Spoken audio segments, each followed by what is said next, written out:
Bonjour, bienvenue. Aujourd'hui, je vais vous parler des sources directes du droit. Donc, ces principales sources du droit sont constituées de textes. Elles sont au nombre de 3. Premièrement, nous avons les lois. Donc, dans un sens général, le terme loi peut être défini comme étant une règle.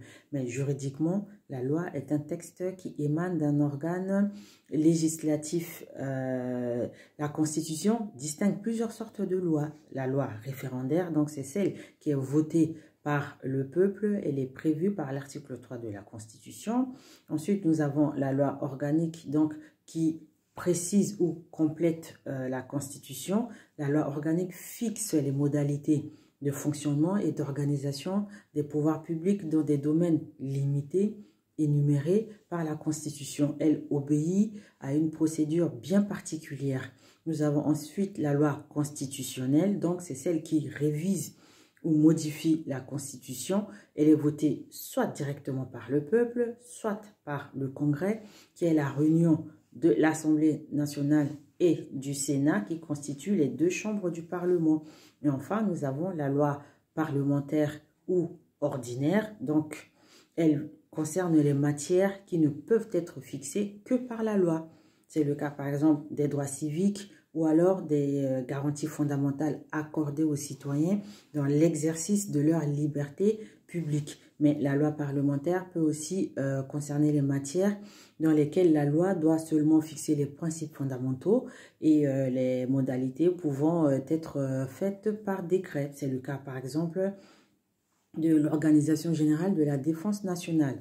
Ensuite, en deuxième source de droit, nous avons les ordonnances. Donc, ce sont des règles de droit écrites qui émanent du pouvoir exécutif. Donc, les ordonnances ont à la fois un caractère réglementaire et législatif.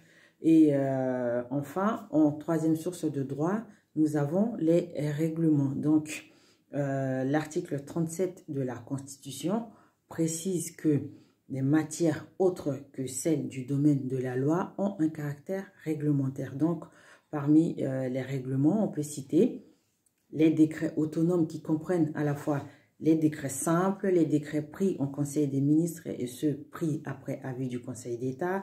Ensuite, les décrets d'application, donc qui précisent les modalités d'application d'une loi qui parfois ne peut s'exercer en l'absence de décret. Donc, ces décrets d'application sont soit prévus par la loi, soit à l'initiative du gouvernement. Et enfin, nous avons les arrêtés, donc qui sont des décisions émanant des autorités administratives telles que les ministres, les préfets, les maires, les recteurs, etc. Donc, ces autorités peuvent prendre des décisions individuelles, c'est le cas par exemple d'une nomination, ou collectives, c'est le cas par exemple de l'arrêté d'un maire concernant la circulation dans sa commune.